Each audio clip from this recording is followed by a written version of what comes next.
안녕하세요. 이승우 변호사입니다. 오늘은 그 회사 주식 있죠? 회사 주식을 가지고 있는 주주 중에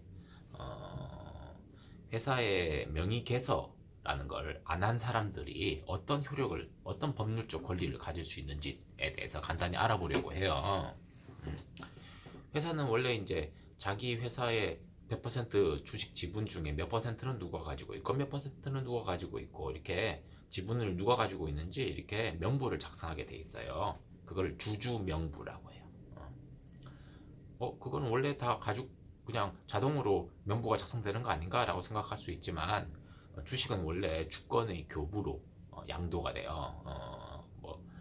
내가 A 회사의 주식을 100주 가지고 있으면 그 주권을 이렇게 양도하면 그 상대방이 그거를 이제 주식의 소유권을 취득하는 거죠. 그래서 주주가 되는 거죠. 근데 그거를 회사가 모를 수가 있어요. 그래서 어, 실제 주식의 소유자와 주주명부상의 소유자가 다른 경우들이 종종 발생해요.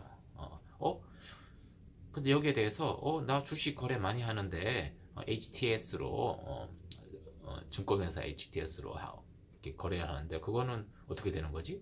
그거는 보통 이제 한국 예탁원에 이렇게 예탁이 되어 있는 주식들은 어떤 경우든 주주 명의가 이제 예탁원 이름으로 돼 있어요. 본인 명의로 돼 있는 건 아니고 그 증권회사가 그렇게 된 거고 제가 지금 말씀드린 것은 일반적으로 어, 예탁이 안 돼 있는 주식 중에 이렇게 상장이 안 돼 있어서 이렇게 시장에서 거래하는 일반적인 사람들끼리 거래하는 주식들 있죠. 이렇게 중소기업들 경우도 많고 그런 경우들에 주주 명부를 제대로 기재하지 않고 또는 이제 세금 문제 때문에 명의 신탁 형태로 주식을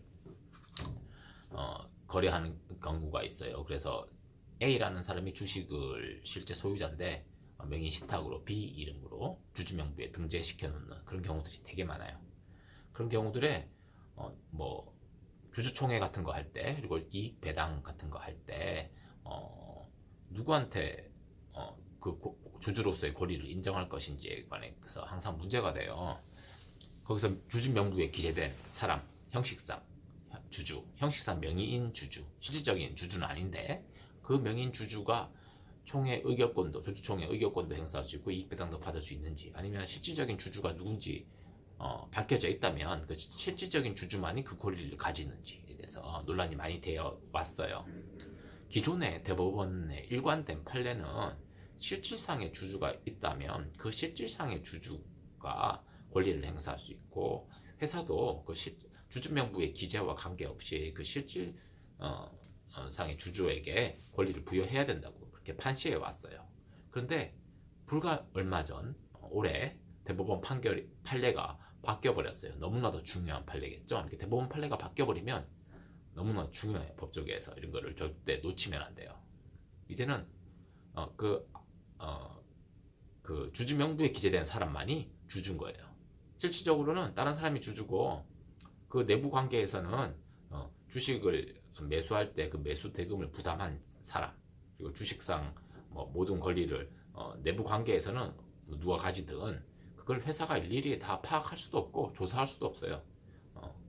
그리고 거래 안전도 문제가 되고 나중에 의결권의 효력이 누구에게 있느냐에 관해서 뭐 형식상 명의인 주주가 의결권을 행사했을 때 그게 그 사람이 실질적인 권리를 가지고 있느냐 없느냐와 관련해서 다투게 되면 주주총회 의결의 효력이 왔다 갔다 해질 수도 있고 여러 가지 문제가 생겨요. 그러니까 아예 이런 복잡하게 안 하고 그냥 주주 명부상에 기재된 사람 그 사람만이 권리를 가지고 실질적인 주주가 있더라도 그렇게 명의상 주주가 권리를 행사함으로 인해서 자신의 권리가 침해되는 결과를 낳지 않기 위해서는 스스로 주주 명부에 명의를 똑바르게 정정을 해야 된다. 명의 개서라고 하죠. 명의 개서를 똑바로 해야 된다. 라는 것이 대법원의 지금 변경된 판례예요. 그래서 이 부분을 아주 조심하셔야 되고 이제 앞으로 명의 신탁 이 부분은 이제 명의 신탁이 올바른 것은 아니죠, 그죠? 명의 신탁이 실질적인 권리 관계를 제대로 공시할 수 없는 문제점이 있고 여러 가지 탈법 수단으로 악용되기 때문에 이 명의 신탁을 이제 쉽게 하지 못하도록 명의 신탁했다가는 그 실질상의 주주가 자신의 권리를 잃게 되는 그런 사태도 맞이할 수 있다는 점을 각인시키는 효과가 있겠죠. 이제는 그래서 명의 신탁을 이제 어떻게든 조금 줄여보고자 하는 대법원의 노력으로도 보입니다. 그래서 명의 신탁하면 당신 손해야. 명의 수탁자, 형식상 명의인이 권리를 행사해도 당신은 어떻게 제지할 수 없어. 라는 의사를 천명한 변경된 대법원 판례가 나왔다는 겁니다. 여러분 이런 점 참고하셔서 앞으로 주식 명의 신탁됐을 때 명의 주주 명부에 또 주식 명의 신탁이 아니더라도 주식을 양도양수할 때 주주 명부에 명의 개설을 꼭 해서 권리를 잃게 되는 일이 없도록 주의하시기 바랍니다. 이승훈 변호사였습니다.